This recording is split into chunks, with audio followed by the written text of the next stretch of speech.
Hello goblins, it's Chris, Eldritch Pipes. We're here for episode 6 of The Shadow over Innsmouth. You're not hallucinating auditory noises, that's the sound of my heater trying to keep this place warm and kind of failing. But I'm not turning it off because it's too cold. So, I'm going to be packing a pipe with some RDF, and I have a little stem work to do. So I'm going to get on with that while we get on with this. Episode 6, The Shadow over Innsmouth. BBC Sounds. Music, radio, podcasts. This podcast includes strong language.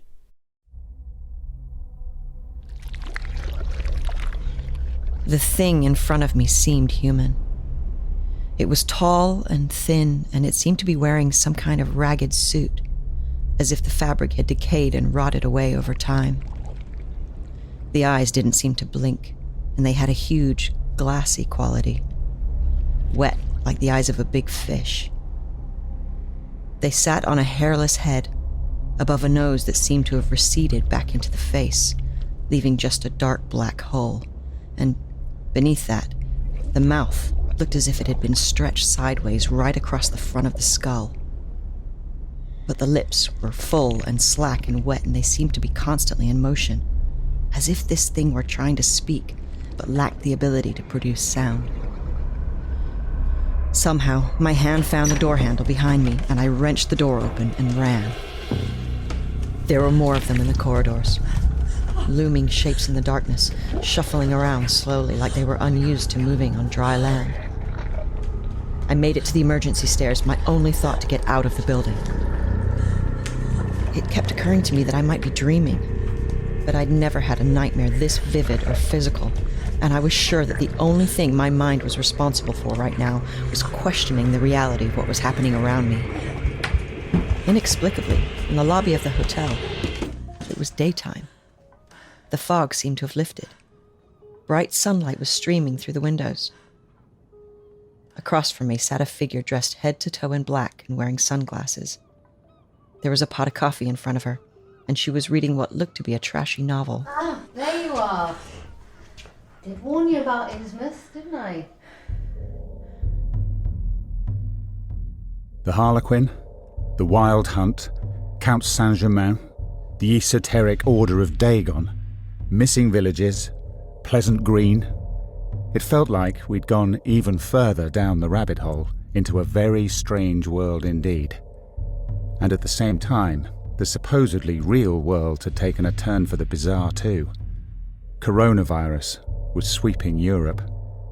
As the UK contemplated social distancing and suffered an acute shortage of toilet paper, Paris was proceeding into a full lockdown. Much as part of me wanted to pursue Melody Cartwright out of Paris, I was worried about getting stuck there indefinitely if travel restrictions got tighter. Aside from the inconvenience, there was the very real problem of money. I simply could not afford to stay in Paris for weeks or even months more.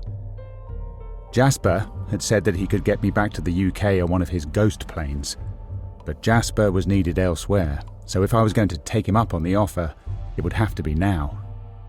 And so, I headed back to the UK. After the strange events in Iraq and Paris, it didn't just feel like coming home. It felt like a retreat into a much safer place.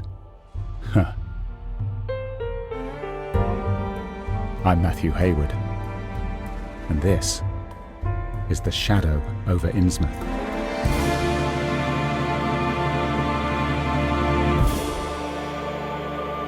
Parker? What the fuck is going on? All sorts. Would you like some coffee? It's not very good. There was something in my room. Something fishy? Yeah. Will you please sit down? You're putting me on edge. If you got what you came for in Innsmouth, now would be a good time to leave. I've been trying to leave. I can't get out. Oh, because of the virus. That accelerated quickly, didn't it? What the hell was in my room? They call them the Deep Ones. They live out beneath Devil's Reef. They're very old. Are you serious? Why? What did you think it was? I have no idea. Oh, it's probably a deep one then. And how is it daytime down here? It was the middle of the night a minute ago. Oh, so many questions. Did you get a chance to try the hash browns? What? Yes, but... Aren't they to die for? Alice! Excuse me? She's a researcher from Providence. She was here. Okay. I don't know where she is now. The fog came down and... I'm sure she's fine. Or not. I have no idea who we're talking about. We have to go. Where are we going? Well, first of all, we need to get out of Innsmouth. Your presence has had unforeseen consequences. Because I'm a fisher. Zadok Allen said. Allen? As in... No relation, apparently. Oh, I think you'll find he is. Is he still growing mushrooms on the decayed remains of a Victorian serial killer? It's an interesting experiment, but the side effects... Serial killer. Yeah, bet he didn't mention that. This is insane! Right? Anyway, we need to get back to England. The playing field has moved again. It's all happening back there now. What is? The whole culmination of the thing. Pleasant Green. I'll explain en route. I want to make sure Alice is okay. I am not leaving until I know she's all right. Well, it's not part of the itinerary, but if we're going to make a detour, can we do it quickly? The end of the world seems to be happening on a fixed schedule. The end of the world? Well, let's hope that's hyperbole. But, not really sure yet.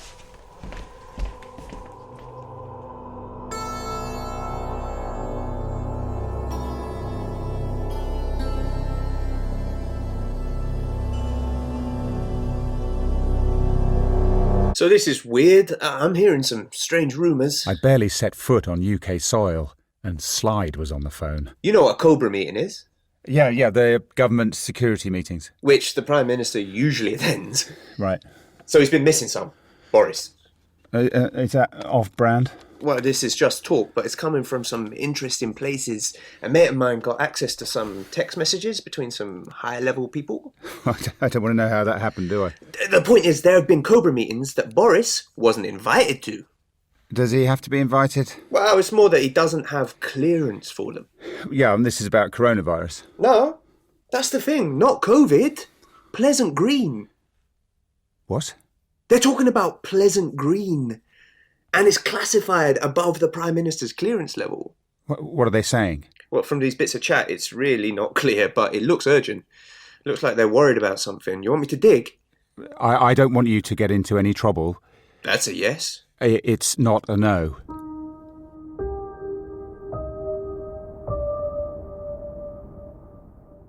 Back at my flat, I got on a video call to Eleanor Peck. Hang on. No, I can't see you. Yeah. Wait, there we go. Start Hello? video. Hello, there you are. Ah, yeah, there you are. Okay. I hate this. Yeah, I guess this is it's how things are now. It's bollocks, isn't it? Being locked up indoors. Have you been to the shops yet? No, I only just got back from France. Well, it's rubbish. You have to queue for hours, and then when you finally get in, there's nothing left because the idiots have been panic buying. It's chaos. Anyway, this Harlequin business. Yeah. Any luck? Well, not so much with that directly, but I've managed to tie a few other things together. I'm not liking this, Matthew. Oh, it's finally got to you. You're on the trail of something you shouldn't be going anywhere near.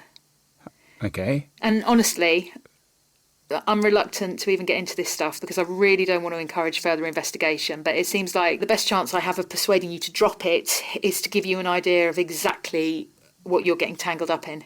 Well, okay, for the record, I've no plans to get tangled up in anything. But if Kennedy and I are in danger, it would be good to know how seriously to take that. Well, very seriously. Are you sitting comfortably?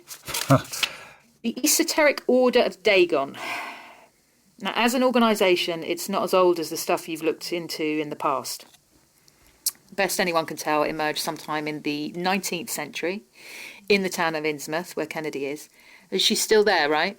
Well, as far as I know, I haven't been able to get hold of her. Are you worried? I'm starting to be. Good. Being worried should be your baseline from here on. I'm not going to go all the way back to Nineveh again. We know that part of the story. I'm starting with the Roanoke colony in North Carolina, established in 1585. You know about it? Yeah, vaguely, the colony that disappeared. Right. The people vanished into thin air sometime between 1588 and 1590. Kennedy's been looking into this. The historical records she sent us from Innsmouth cover a lot of this stuff. I haven't had a chance to dig into those yet. Okay, she connects to Roanoke because one of the colonists who went missing from there was a guy called Quentin Fisher, an ancestor of hers. Quentin had a granddaughter called Temperance, and she's the one who ended up in Innsmouth. What the records that Kennedy found don't tell is what Quentin Fisher was doing before he went to Roanoke. The records say that he was mates with Walter Raleigh. What they don't cover is that he was also hanging out with John Dee and Edward Kelly in the 1580s in England, helping them to translate the Necronomicon and getting involved with Dee's Enochian rituals. So he's a wizard too? Yes. So then he goes to Roanoke in 1586 and he vanishes with everyone else. And the working theory is that those colonists somehow ended up integrated into the native population, either because a tribe came to their aid when they ran out of supplies or they were taken captive. Both equally plausible. But the really interesting thing about Roanoke, the version of events that fits with what you're looking into, is that this is not the only time it's happened. Melusine.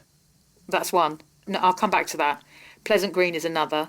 But have you heard of Demon's Alley in New Jersey? No. It was a town built by the City of Newark's water and reservoir plant to house workers.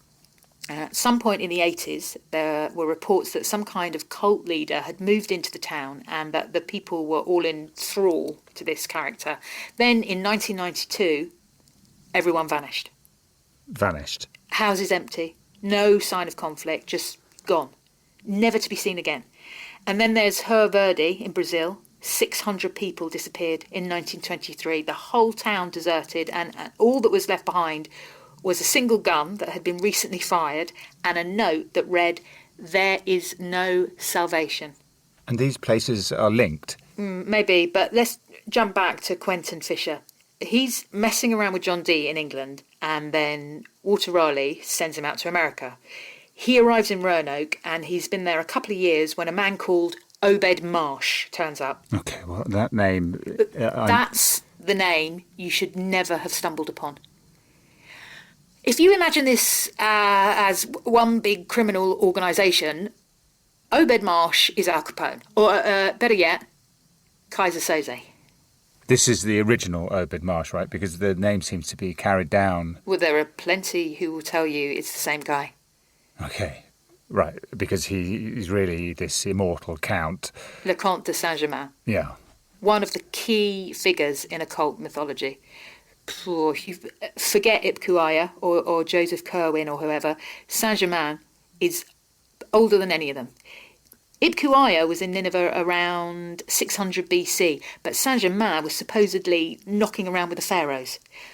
The whole Dagon thing predates Ipkuaya by a long way too. The first mention of Dagon as a god was in 2500 BC. Now, if you buy into the Saint-Germain legend, he's been inextricably linked to Dagon from all the way back then.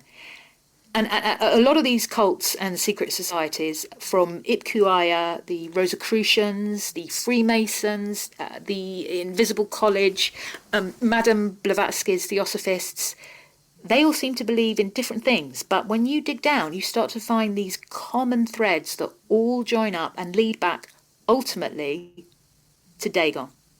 And so if Saint-Germain is running the Dagon cult... That makes him the big boss. But there's another angle on all this that's also troubling. Oh, good.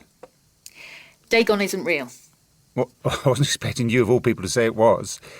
No, I mean the whole thing seems to be a front.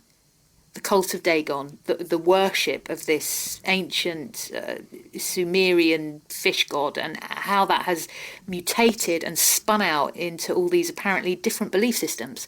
As I say, they all link ultimately back to Dagon, but I'm starting to find evidence that Dagon is a front for something else. And when you say evidence...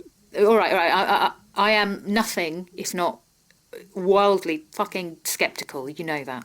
That's what I thought. But look at what you and Kennedy have experienced. I listened again to that business in Suffolk. Henry Akeley and the thing that was claiming to be him. Nyarlathotep. Nyarlathotep. Yeah. I'm not sure that those recordings constitute You're evidence. never, ever going to find concrete proof of any of this, Matthew. But I think you've come as close as anyone. I think Dagon is a front for Nyarlathotep. And that does not mean that I believe in Nyarlathotep as a herald for this Azathoth entity who is dreaming reality and wants to break through and destroy it. That's not what I'm saying. But the belief system that is built around this idea is stronger and deeper and wider and more joined up than I ever imagined. Imagine every cult, every secret society in the world answering to one man, and then imagine that this one man has some seriously sinister designs on the world.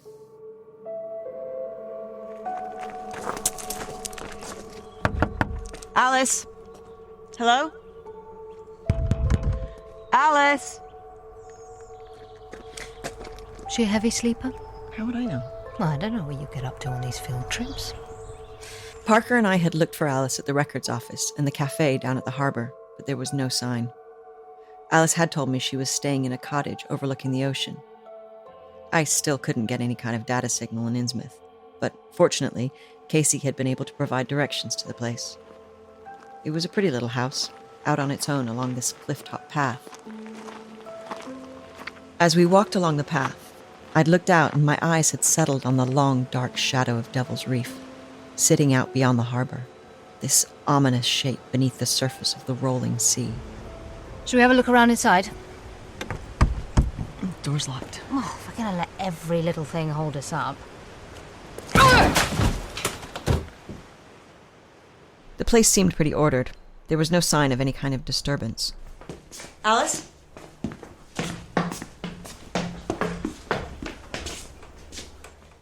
On the table in the main room, Alice had arranged piles of papers and notes. It wasn't immediately apparent what the organization system was. No one's here. What have you found? Alice's research notes.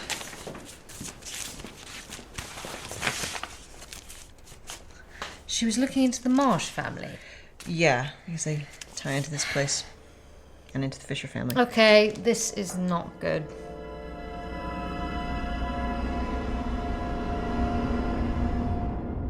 Count Saint-Germain first shows up in Europe around 1710. He was described as a man in his 40s, clearly upper class and well educated. He spoke a bunch of languages and was an accomplished musician. His whole life here is patchy, but there are some breadcrumbs to follow. In the late 1730s, he was in Persia, then Versailles, and in 1743, he went to England to take part in the Jacobite rebellion. The English arrested him as a spy in 1745, but he was released without charge.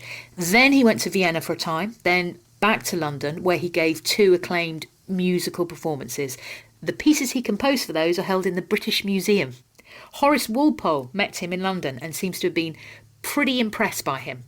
In 1755, Saint-Germain goes off to India, and when he comes back, he's staying as Louis XV's guest at the Royal Chateau Chambord. There he meets Voltaire, who describes him as a man who knows everything and never dies. And this is apparently a reference to the fact that everyone who met him over that whole span of time described Saint-Germain as a man in his early 40s. He didn't age, apparently. He drops out of sight in the late 1750s, then reappears again in The Hague and in London, and then he resurfaces in Russia in 1762, using the name Graf Soltykov to meet with Catherine the Great. And then at some point, he went to America, because contemporary sources and one of the key historical illustrations place him in the room when the Declaration of Independence was signed. Most of this is documented history, backed up by credible primary sources, and none of it is magical. If you discount this business of him not aging, then you just have a posh busybody gallivanting about the place. Saint-Germain officially died on the 27th of February, 1784, in a place called Eckernford in Germany. And that's where the story starts to get interesting. A year after his death, in 1785, several people report speaking to the Count Saint-Germain at the Masonic Convention in Paris. Cagliostro claims to have met Saint-Germain at the same convention and performed a Templar ritual with him. A year later, Saint-Germain supposedly meets with Catherine the Great, again in Russia. In 1788, he's in Venice, then in Feidelhofer in Germany, where the owner of the lodging house he's staying in describes him as an American gentleman. Albert Van Dam, in his memoirs, An Englishman in Paris, writes of meeting a man called Major Fraser around about 1820. Van Dam remarks that Fraser had an encyclopedic knowledge of history, but that he spoke about past events all the way back to the Roman Empire and the pharaohs, as if he had personally witnessed the events. Van Dam became convinced that Major Fraser was actually the Count Saint-Germain. Okay, but... Yeah, I know. Yes, I know he could have been anyone. Bear with me, though, because this isn't a documentary. We're witnessing the birth of a legend. And that birth really happens sometime in the 1870s. At the beginning of that decade, Napoleon III was taking this whole thing seriously enough that he had set up a special commission to look into Count Saint-Germain and to gather evidence of his activities through history. The commission was headquartered at the Hôtel de Ville in Paris, which was the subject of a mysterious fire in 1871. All the Saint-Germain research was destroyed. And it's around this time that Helena Blavatsky, who would go on to found the Theosophy movement, claims to meet Saint-Germain for the first time. Blavatsky was a Russian with a deep interest in spiritualism and the occult. She believed that the world was run by a secret group of people known as the Ascended Masters, who practiced an ancient religion which would one day eclipse all the other belief systems in the world. Blavatsky became convinced that Saint-Germain was one of these Ascended Masters, and he became a key figure in her Theosophy movement. According to these ideas, Saint-Germain had been around in ancient Egypt, had been in Mesopotamia at the same time as Ibn-Qa'ya, and had been present through every single major event in history. He was instrumental in influencing the human race towards this ancient religion that he supposedly practiced. Which was centred around Dagon. Yeah, well, on the surface. But if we accept that the Dagon thing is just a cover... Then it's... right, Nyarlathotep. So, Saint-Germain wants to summon Nyarlathotep and use him to bring Azathoth out of the Dreamlands. But this is a complicated ritual that has taken literally centuries to decipher, and every time anyone tries it, it goes horribly wrong. The first time Saint-Germain attempts it, supposedly, is in his earlier guise as Obed Marsh, a sea captain travelling between England and the colonies. He pitches up in Roanoke in 1589, where he meets Quentin Fisher. Fisher, as we know, had been working with Dee, so this was a meeting of like minds. Together, they attempt the ritual. They succeed in opening a portal, but they can't maintain it. And every single person in the colony is sucked through to God knows where.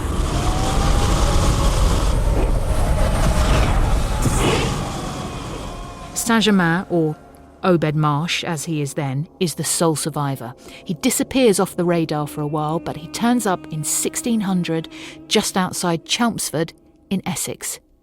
He's still calling himself Obed Marsh, and it's hard to track his movements, but there are a few surviving reports of him. He seems to have got friendly with Quentin Fisher's daughter, Mary. A little too friendly. She's 18 years old when they meet, and a year later, she dies, giving birth to a daughter called Temperance. Mary was not married, and the family are keen to avoid a scandal, so the baby is handed off to Mary's brother, Quentin's son, who raises Temperance as his own. Hence, she gets to bear the Fisher name. As Temperance grows up, probably unaware of who her real mother and father were, she develops a reputation as a powerful, cunning woman in the area. Maybe Quentin had left behind some of his books. Maybe the whole family was in the game. We don't know. What we do know is that Obed Marsh had been off around the world, but that he returns to England in 1619 when Temperance is 18 years old.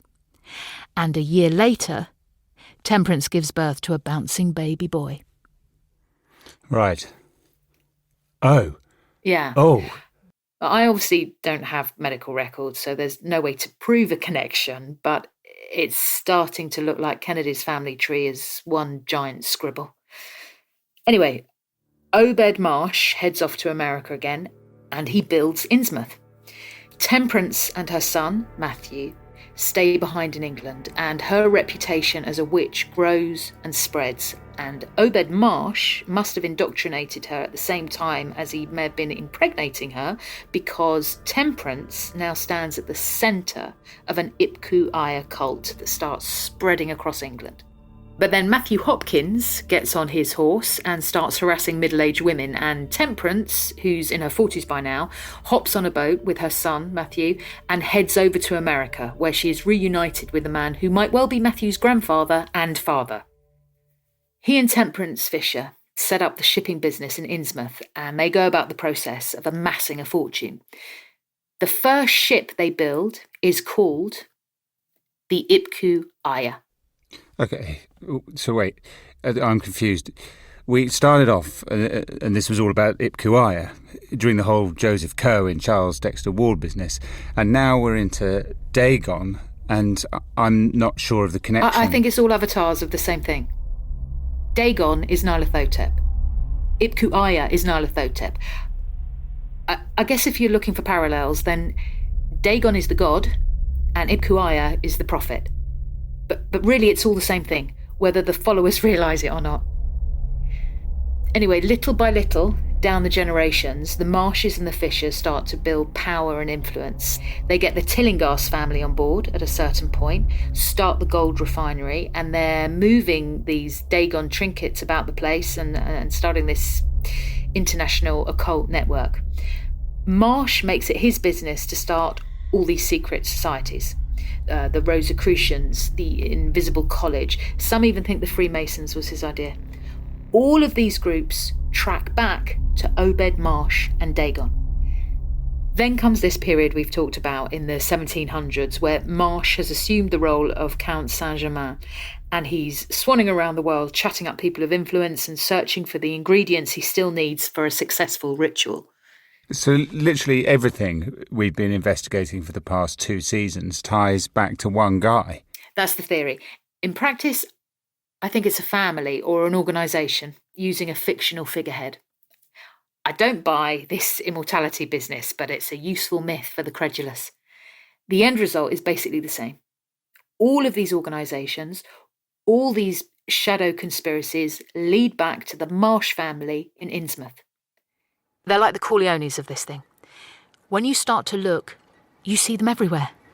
The refinery in Innsmouth is the source of Dagon iconography that we see in the possession of George Pickingill in England, and that passes down to this Edward Lansdale guy who is present at the Melusine ritual, which takes place in the crypt of a church, slap bang in the middle of the Battle of the Marne.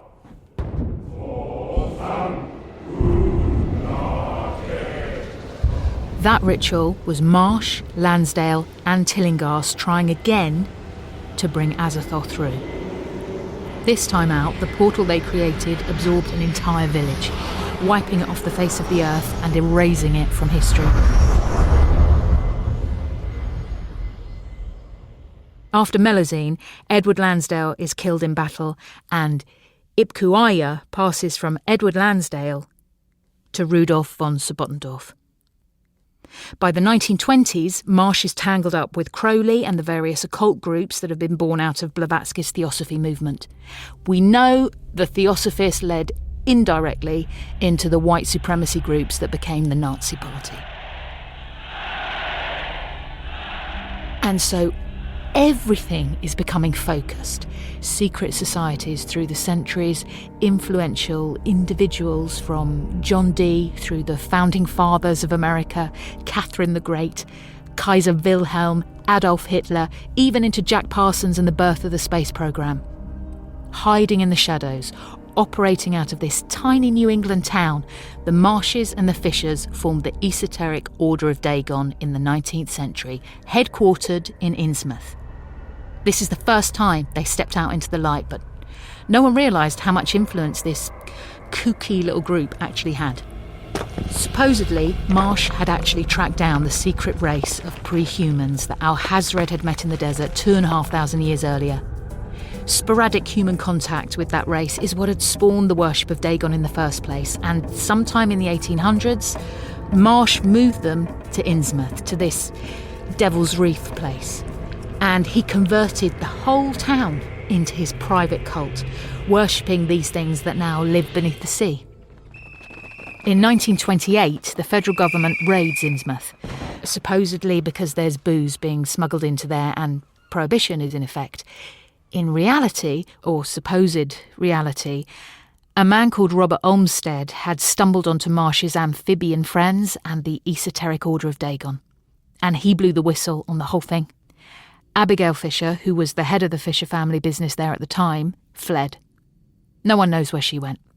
And the Marsh family battened down the hatches, moving back into the shadows and becoming recluses, holed up in this big house on the cliffs overlooking Innsmouth. They knew the end game was approaching, and so throughout the 20th century, we see the machinations. The Second World War, the Cold War, conflict after conflict designed to generate the energy that Marsh thinks he needs for a successful ritual. It just keeps accelerating. Look around now. China, Russia, the rise of the far right. Go back and look at photographs and archive footage. All of these key events, the Volta Conference, the fall of the Berlin Wall, the wars in Vietnam and Korea and the Middle East, you scour the footage closely enough, you will find a face at every one of those events that bears an undeniable likeness to the portraits we have of Count Saint-Germain from the 18th century. Seriously? Why do you think I sound like a hysterical fucking lunatic here? Never in a million years did I think any of this conspiracy bullshit held any water. And now, I think either I've gone as crazy as everyone else who disappears down these rabbit holes, or there really is something in it.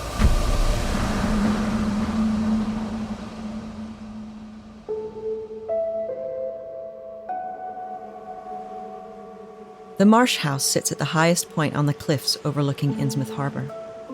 It's accessed via a dirt track that runs for a mile off a quiet road out of the town. There's no signpost from the road, and Parker and I pretty much stumbled on the track by luck. Now we were standing facing the house. It wasn't at all what we expected. What a shithole. It's a pretty big shithole. 1 second. The Marsh House is a Victorian Gothic pile. Ugh. Clearly it was once a pretty big deal, but now it looks like grey gardens. Like no one's lived here for years. The yard is completely overgrown. The windows are filthy. Tiles are missing from the roof. I'm sure they get the picture. Alice! I think we should go. Someone's in there. What on earth gives you that impression? I'd only caught the last few inches of the movement, but the front door of the Marsh House, which was firmly closed when I was describing the house, now hung open. Well, it was probably the wind. And if it wasn't? Then we should definitely go. Alice! For God's sake, have you learned nothing?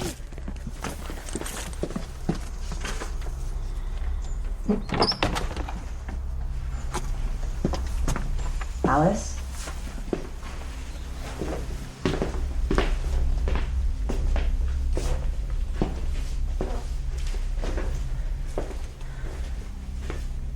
I don't understand. Supposedly, this is where the Marsh family live. They're the most powerful family in town, responsible for restoring Innsmouth. But this house is basically derelict. I don't think anyone has lived here for years. It's a front. No one comes up here. No one knows. Obed Marsh hasn't been living here for years. Obed Marsh? He's been dead for centuries. Or has he? Alice? I think moving further into the spooky house is a bad idea. Noted. Oh, Jesus! Can you hear that?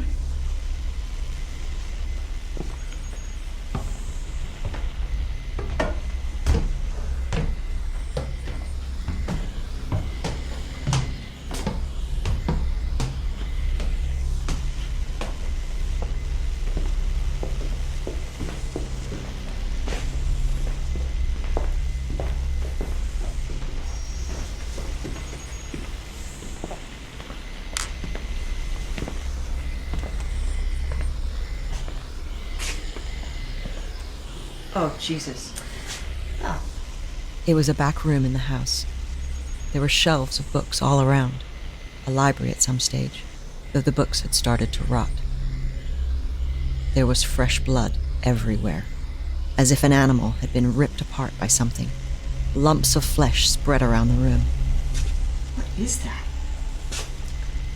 I think it's who? Oh, God. A human body, ripped into so many small pieces that it would have been impossible to identify, if not for the face, which seemed to have been peeled from the skull and nailed to the wall like a trophy. It was Alice.